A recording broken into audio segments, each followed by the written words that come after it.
마가복음 3장 20절에서 35절까지의 말씀입니다. 할렐루야.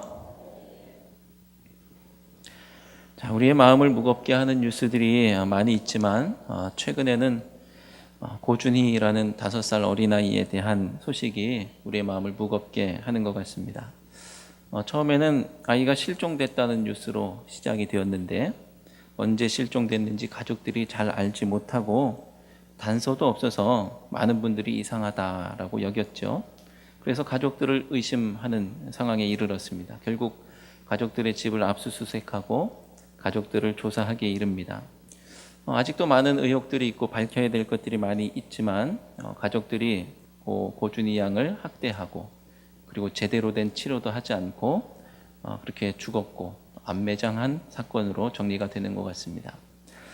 사실 가정폭력이나 또 아동학대 같은 것은요, 고준희 양에 대한 국한된 이야기는 아닐 겁니다. 하지만 그 정도가 지나쳐서 결국 죽음에 이르게 되었고요. 가족들은 치밀하게 사건을 은폐하고 마치 아이가 살아있는 양 연기를 했습니다. 결국 덜미가 잡혀서 그렇지 이 사람들은 완전 범죄를 꿈꾼 것 같습니다. 사람들은 아이가 불쌍해서 어떡하나 이렇게 입을 모으고 있고 가족들을 지탄하고 있습니다. 가족이라고 다 가족은 아닌 것 같습니다. 누가 보더라도 한 피 나눈 사람들인데 누가 보더라도 한 피 나눈 것이 틀림없지만 도저히 가족이라는 이 거룩한 이름을 부여하기에는 너무나 끔찍한 공동체가 있는 것이죠. 학대 가정이 대표적인 예이죠. 폭력을 행사하는 것만이 학대는 아니죠. 폭력 행사하는 것은 당연히 학대이고 치료받지 못하게 하는 것도 학대고 그렇게 방치하는 것도 학대죠. 배움의 기회를 박탈하는 것도 학대입니다. 노동력을 착취하는 것도 학대입니다. 아이를 성적으로 착취하고 또 범죄의 수단으로 이용하는 것 또한 당연히 학대입니다. 자, 더 나아가서 오늘 우리가 집중해서 보려고 하는 학대의 유형 이런 것이 있는데요. 아이에게 잘못된 가치관을 심어주는 것, 이것도 학대입니다. 잘못된 가치관으로 자란 아이는 어떻게 될까요? 여러분은 아프리카나 중동이나 어떤 내전 지역의 소년병들에 대해서 아마 들어보셨을 겁니다. 아주 어린 아이들이 말 그대로 소년들이 총을 들고 있는 거예요. 총을 들고 싸웁니다. 사람을 죽이는 정도는 아무것도 아닌 상황이 되어버리죠. 잘못된 가치관으로 학대받았기 때문에 그렇게 된 것입니다. 결국 잘못된 가치관으로 학대받은 아이들은 엉뚱한 것을 쫓아 살게 되고요. 그렇게 성장합니다. 영원한 것을 사모하지 못하고 물씬 풍조를 쫓다가 망하게 되는 일들, 또 쾌락을 추구하고 성공지상주의로 살아가는 것들, 그들이 바로 잘못된 가치관으로 배워서 또 양육되어서 그렇게 되는 것입니다. 그런 가치관으로 자란 사람들이 이 땅에 가득하다고 한다면 어떻게 될까요? 이 땅은 말 그대로 지옥이 따로 없을 것입니다.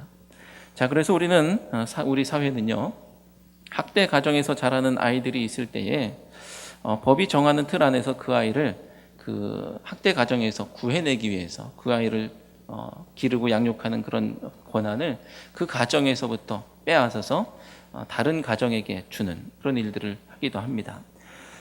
그 가정의 생물학적인 부모가 아닌 다른 대안 가정, 그 대안 가정의 대안 부모들에게 그를 기르고 양육할 수 있도록 하는 것입니다. 제가 법을 잘 모르지만 아직 이런 제도가 미비하다고 한다면 적극적으로 입법 활동을 해야 되겠고요. 보완해서 다음 세대들이 바른 가치관 안에서 학대받지 않고 자랄 수 있도록 최선을 다해서 도와야 할 것입니다. 왜냐하면 가족이라고 다 가족이 아니기 때문입니다. 자, 우리의 모습이 이 소년병과 같습니다. 우리의 모습이 소년병과 같아요. 잘못된 가치관으로 양육되어서 그것이 옳은 것처럼 그것을 그 방식대로 살아가고 있습니다. 하지만 예수님은 세상 가치로 학대받는 우리들을 내버려 두시는 것이 아니라 구원하시기 위해서 오늘 이 땅에 오신 줄로 믿습니다. 자, 마가복음은 3장 7절부터 새로운 차원의 이야기가 시작되고 있습니다.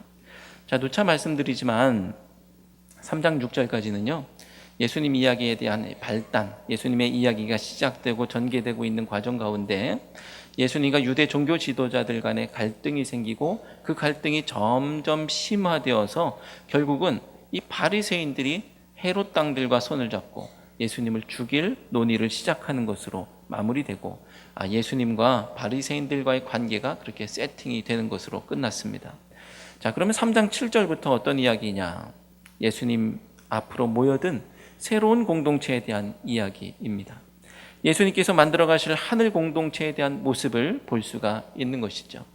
자, 예수님께서 가시는 곳은 어디나 그랬지만 특별히 이 바다로 물러나셨을 때 원근 각지에서 심지어는 이방에서도 사람들이 몰려들었습니다. 자, 바리새인들은 예수님을 제대로 알아보지 못했지만 심지어 귀신들도 예수님이 누구신지를 알아보았죠.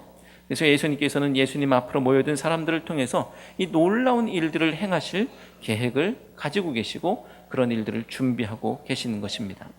자, 지난 시간에 예수님께서는 12제자를 세우시는 이야기를 우리가 살펴볼 수가 있었죠.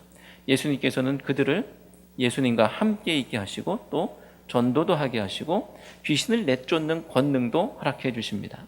자, 이 땅에서 하나님 나라 이루는 소중한 동역자로 그리고 일꾼으로 삼으시려고 했던 것이죠. 자, 예수님께서 제자들을 부르시고 가장 먼저 하신 일이 무엇입니까? 함께 있게 하시는 것이죠. 누군가와 함께 시간을 보내고 함께 있으면 어떤 일이 벌어질까요? 여러 일들이 있겠지만 한마디로 정리한다고 하면 그것은 닮아간다라는 것입니다. 함께 있으면 함께 시간을 보내면 닮아가요. 심지어는요, 싸우면서도 닮아가요. 부부가 사이가 좋지 않아도 닮아가요. 싸우면서도 닮아가요. 더 나아가서는 아빠처럼은 안 될 거야. 자녀들이 그러죠. 나는 엄마처럼은 안 살 거야. 그러는데 나중에 커서 보면 엄마 아빠하고 똑같이 하고 있는 그런 자기의 모습을 발견하는 일들이 비일비재합니다. 이렇듯 함께 있는 것의 힘, 함께 시간을 보내는 것의 힘이 어마어마한 거예요. 그래서 교회의 각 부서는요, 겨울이 되고 여름이 되면요, 시간이 생길 때마다 방학이 되고 휴가철이 되고 뭐 이런 상황들이 생길 때마다 함께 있으려고 노력하는 것이죠. 속회를 모여도 띄엄띄엄 모이지 말고 매주 가능한 빼먹지 말고 모여라 라고 말하는 이유도 함께 있는 그 시간의 힘을 믿기 때문입니다. 자, 교회 공동체는 그렇게 함께 있는 것을 소중하게 여기고 그래서 여기고 있는데요, 예수님께서 말씀하신 그 말씀을 통해서 그것을 또한 확인할 수가 있습니다. 두세 사람이 내 이름으로 모인 곳에는 나도 그들 중에 있느니라. 자, 함께 있기 때문에 일어날 일들을 하나님께서 예수님께서 담보하고 계시는 거예요. 거기 나도 있어서 뭘 하시겠어요? 변화시켜 주시는 것이죠. 자, 예수님은 왜 함께 있게 하시려 하시며 또 왜 함께 하려고 하시는 것일까? 예수님을 닮게 하기 위해서입니다. 그리고 믿음이 약한 사람들은 믿음이 좋은 사람들을 닮아가게 하시려는 것이죠. 자, 그렇게 서로 닮고 예수님을 닮아가는 공동체가 세워지면 머지않아서 이 땅이 누구의 나라가 될까요? 그렇게 서로 닮고 예수님을 닮아 나가면 하나님 나라가 되는 것이죠. 세상 가치로 양육되어서 세상 가치로 살아가는 사람들이 많아지면 지옥이 되는 것이고요. 하나님 나라 가치로 무장되고 서로 닮아가고 예수님을 닮아가면 하나님 나라가 되는 것입니다. 자, 예수님의 관심은 하나님 나라예요. 예수님의 관심은 하나님의 나라. 자, 그래서 하나님 나라 복음을 선포하시기 위해서 일어서셨고 그것을 위해서 사람들을 부르고 계시는 것입니다. 자, 오늘 말씀에는 새로운 등장인물이 나오죠. 예수님의 친족들입니다. 사람들이 시도 때도 가리지 않고 몰려들어서 식사하실 겨를도 없는 그때, 그 어느 때 예수님의 친족들이 이 베드로의 집이라고 생각되어지는 그 집 앞에 왔습니다. 자, 그런데 분위기가 심상치가 않습니다. 예수님을 붙들러 왔다라고 하는 거예요. 붙들러 왔다. 21절 말씀을 우리 함께 읽겠습니다. 21절 시작.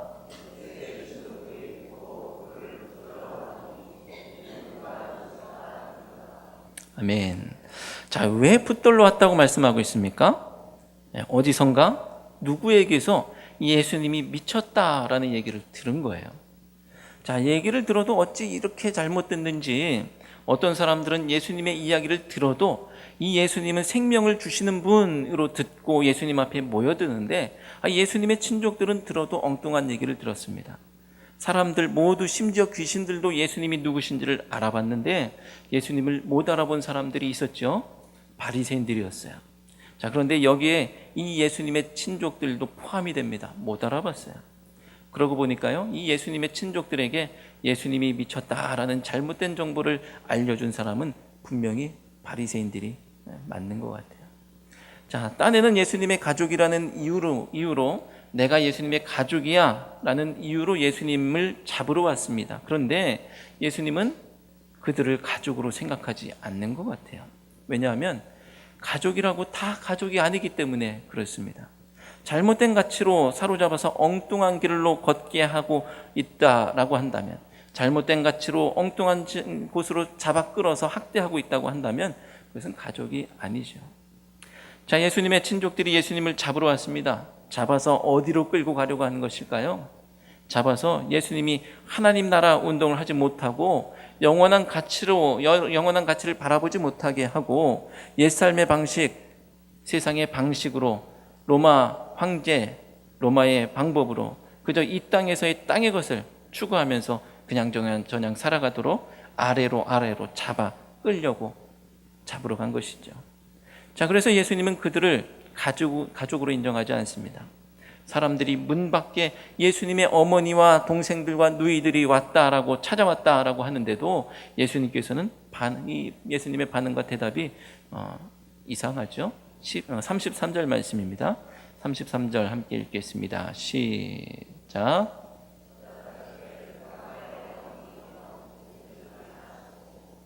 아멘. 밖에 어머니가 와 계시다는데 누가 내 어머니냐? 아니라는 거예요. 누가 내 동생들이냐? 아니라는 거예요. 새 가족들이 교회에 등록하시면 꼭 하는 이야기가 있습니다. 가족 같은 공동체에 속해 배정해 드립니다. 이렇게 말씀드려요. 가족 같은 공동체에 속해. 그리고 신방할 때는 또 저는 이런 얘기를 가끔씩 들어요. 형제들은 1년에 몇 번 볼 일이 없어요. 형제들은 멀리 살고 저기 살고 그러니까 명절 때나 간신히 짧게 볼까 말까 한데 교회 식구들은 매주 만나기 때문에 오히려 형제들보다 더 가깝고 더 마음에 있는 이야기들 다 터놓고 얘기할 수 있는 그런 진짜 가족 같은 존재들이다라고 얘기를 해요. 오히려 형제들을 만나면 어색한데 교회 식구들을 만나면 더 편안하고 그렇다라는 것이죠. 이게 가족 같은 게 아니고 진짜 가족입니다 라고 말씀을 해드려요. 여러분 안 그러신가요? 이렇게 자주 만나는 사람이 또 어디 있겠습니까? 내 안의 이야기들, 고민과 아픔들, 또 신앙의 이야기들을 털어놓고 이야기 나누는 공동체가 또 어디 있겠어요? 이렇게 함께 있고 시간을 보내면 가족이 되어가는 것입니다. 자, 가족은 닮습니다. 그래서 생각이 같아지고 뜻이 같아지고 같은 마음을 품습니다. 그래서 바울은 말합니다. 형제들아, 내가 우리 주 예수 그리스도의 이름으로 너희를 권하노니 모두가 같은 말을 하고 너희 가운데 분쟁이 없이 같은 마음과 같은 뜻으로 온전히 합하라. 같은 말, 같은 마음, 같은 뜻입니다. 자, 교회에서 성도들과 함께 하나님과 함께 보내는 시간이 많아진다면 누구와 같은 말, 누구와 같은 마음, 누군가와 같은 뜻을 품게 될까요? 물론 서로가 같은 말을 하게 되고 서로 뜻이 같아지겠죠. 하지만 더 나아가서 궁극적으로 예수님과 뜻이 같아지는 것입니다. 그렇기 때문에 이것은 단지 같은 뜻이 아니고 바른 뜻이 되는 거예요. 바른 말, 바른 마음, 바른 뜻. 예수님의 말과 마음과 뜻이기 때문에 그것은 바른 것입니다. 함께 있는 사람들이 가족이에요. 예수님과 함께 있는 우리가 하늘 가족입니다. 교회가 바로 가족입니다. 자, 예수님은 그렇게 고아와 같이 갈 길을 몰라 헤매고 있는 우리들을 부르셔서 하늘 가치로 하나된 공동체 안으로 부르셨는 줄로 믿습니다. 예수님은 그렇게 세상 가치에 사로잡혀 엉뚱한 공동체 안에서 학대받던 우리들을 건져내셔서 하나님 나라 확장을 위한 이 대한 공동체, 이 가족으로, 교회로 부르신 줄로 믿습니다. 그것은 하나님 나라 복음으로 하나 되어서 같은 말, 같은 마음, 같은 뜻으로 설 때 가능한 것이기 때문에 이 공동체 안으로 부르시는 거예요. 이전까지 우리의 삶이 어떠했다 할지라도 예수님은 우리를 씻으셔서 자녀 삼으시고 또 새로운 대한공동체, 새로운 대한가족, 이 교회 공동체로 부르셔서 이전에는 꿈꿀 수 없었던 일들, 상상할 수 없었던 일들, 이 놀라운 일들을 이루어 가시는 줄로 믿습니다. 이것은 분산된 마음으로 되는 것이 아니죠. 예수님에 대해서 잘못된 고백을 하는 사람들이 모여서 하나님 나라를 이룰 수 없습니다. 귀신들도 알아보는 예수님을 알아보지 못해서 미쳤네, 귀신의 힘을 빌려서 귀신을 쫓아내네 라고 하는 이 분열된 마음으로 하나님 나라를 어떻게 이루시겠어요? 그래서 예수님은 24절에서 스스로 분쟁하면 그 나라가 설 수 없다라고 말씀하고 계십니다. 사탄의 나라도 스스로 분쟁하면 설 수 없는데 하물며 하나님 나라야 어떻겠습니까? 먼저 강한 자를 결박하지 않고서는 그 나라가 설 수가 없는 것이죠. 하지만 우리 주변에는 이 땅에 하나님 나라 이루는 것을 방해하는 강한 자가 있지 않습니까? 부모 행세하면서 우리를 놔주지 않으려 하고 하는 이 세상같이 헛된 꿈과 욕망, 그 헛된 욕망과 꿈이라는 강한 자가 있습니다. 내 안에 결박해야 할 강한 자가 있지 않습니까? 같은 말을 하지 못하게 하는 완고한 마음이 있고, 그리고 같은 마음을 갖지 못하게 하는 딱딱한 마음이 있고, 같은 뜻을 품지 못하게 하는 더러운 죄악이 우리 가운데 가득 차 있죠. 하나님과 한 마음 갖지 못하게 하고 대한가족의 구성원 되지 못하게 하는 이 강한 자를 예수님께서 결박하시면 드디어 우리는 진정한 예수님의 가족이 될 줄로 믿습니다. 그러므로 강한 자의 손에서 우리를 구속하셔서 하늘 가족 만드시기 위해서 예수님이 내 안에 오셔야 하는 줄로 믿습니다. 여러분은 학대 가정의 아이를 본다면 그 아이를 그 가정에서 구출해서 어떤 가정에 보내겠습니까? 다른 건전한 가정, 바른 가치를 가지고 양육할 수 있는 가정, 또 서로 사랑하고 품어주고 위로하고 격려해서 성장할 수 있도록 하는 가정에 맡길 것 아니겠습니까? 예수님께서 우리에게 그와 같이 행하시기 위해서 오셨습니다. 그리고 이 땅에 수많은 사람들을 구원하셔서 하늘 가족이라는 공동체에 맡기기 위해서 오셨죠. 먼저는 예수님 안에 맡기는, 예수님 안에 품으시는 것이 그 하늘 가족의 공동체의 첫째 모습이겠지만, 이 땅의 교회들의 하나님께서, 예수님께서 이 사람들을 맡길 것인데, 우리 교회가 그런 바른 공동체, 바른 가치를 바라보며 나가는 공동체로 서 있느냐라는 것이죠. 바라기는 우리 기쁜 교회가 바른 가치를 향하여 달려가 나가는 믿음의 공동체가 되기를 바랍니다. 어메이징 메리라고 하는 영화가 있습니다. 이제 갓 초등학교에 들어가는 메리라는 아이가 외삼촌과 함께 살고 있습니다. 외삼촌이 돌아간 이 아이의 엄마를 대신해서, 죽은 엄마를 대신해서 이 아이를 키우고 있습니다. 자, 그런데 학교에서 이 아이가 영재라는 것이 금세 들통이 나버렸어요. 외삼촌은 이게 들통나지 않고 그냥 평범하게 살기를 원했는데, 학교에 가니까 애들이 덧셈하고 있으니까 그 시시해서 딴 거 하는 거예요. 미적분 풀고 막 그러고 있습니다. 영재라는 것이 밝혀졌어요. 영재 학교에 보낼 것을 학교에서 권하죠. 하지만 외삼촌은 그럴 마음이 없습니다. 그때 외할머니가 나타납니다. 학교에서 알려준 것이죠. 외삼촌이 이 아이를 제대로 양육할 것 같지 않은 거예요. 영재로 키울 것 같지 않은 거예요. 그랬더니 외할머니에게 알려서 그동안 담 쌓고 살던 외할머니가 나타납니다. 외할머니는 메리가 어디에서 누구에게 자라고 있는지 그전까지는 상관이 없었지만, 그가 풀리지 않던 이 어려운 명제를 증명해낸 세계적인 수학자 어머니를 닮아서 뛰어난 재능을 가지고 있다는 것을 알게 된 후로는 이 아이를 자기가 키우려고, 영재로 키우려고 그렇게 법정 다툼에 뛰어들었어요. 한쪽은 아이의 행복, 아이의 감정, 아이의 인생에 관심이 없습니다. 그저 뛰어난 능력을 잘 키워서 세계적으로 이름을 날리고 명예를 얻고 성공하게 하기 위해서, 그리고 그것을 통해서 대리만족하기 위해서 이 아이를 데려오려고 하는 거예요. 이것은 어디서 본 것 같지 않으세요? 세상 가치이죠. 결코 하나님 나라 복음과는 거리가 먼 것이죠. 오히려 로마의 복음, 황제의 복음에 가깝습니다. 성공하게 해준대, 부자 되게 해준대, 명성을 얻게 해준대. 하지만 외삼촌은요, 메리가 똑똑하지 않아도 돼요. 세계적으로 유명한 수학자가 되지 않아도 괜찮습니다. 그 아이가 행복하면, 그럴 수 있다면 그 아이가 즐거울 수 있다면 그것으로 된 거예요. 그래서 그 아이를 지키기 위해서 애를 씁니다. 자, 우리를 사이에 두고 줄다리기가 벌어집니다. 외할머니와 외삼촌이 이 메리를 놓고 양쪽에서 자기가 키우겠다고 하는 것처럼 우리를 사이에 두고서 줄다리기가 벌어지고 있습니다. 로마의 복음이 우리의 한쪽 팔을 잡아당기고 있어요. 하나님 나라 복음이 우리의 다른 한쪽 팔을 잡아당기고 있습니다.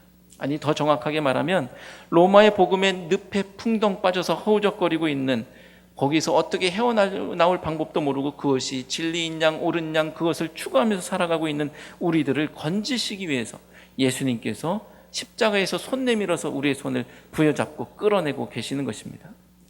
예수님과 함께 있어 하늘같이로 무장하게 하도록 예수님께서 우리를 부여잡고 끌어당기고 하늘 가족으로 삼으시는 것입니다.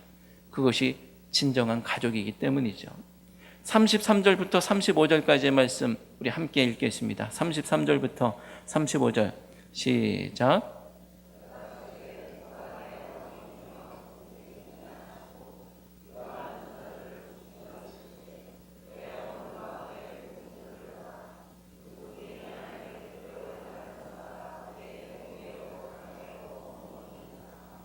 아멘. 누구든지 하나님의 뜻대로 행하는 자가 내 형제요 자매요 어머니이니라. 오늘 예수님은 진정한 가족이 어떤 것인지에 대해서 말씀하고 계십니다. 어떤 가치로 서고 어떤 가치로 사느냐입니다. 옆에 있는 형제 자매를 한번 바라보십시오. 여러분의 어머니입니다. 여러분의 동생들입니다. 여러분들의 가족입니다. 이 세상에 학대 공동체가 아니라 하늘같이 바른 가치로 세워 걷고 뛰게 하는 이 공동체가 바로 가족입니다. 하나님 나라 복음을 주셔서 하늘같이로 살도록 부르신 예수님의 공동체가 진정한 가족입니다. 누구든지 하나님의 뜻대로 행하는 자가 내 형제요 자매요 어머니이니라 라고 말씀하십니다. 예수님의 손을 잡고 형제 자매의 손을 잡고 하나님의 뜻대로 행하는 우리 모두가 되기를 주님의 이름으로 축원드립니다. 기도하겠습니다.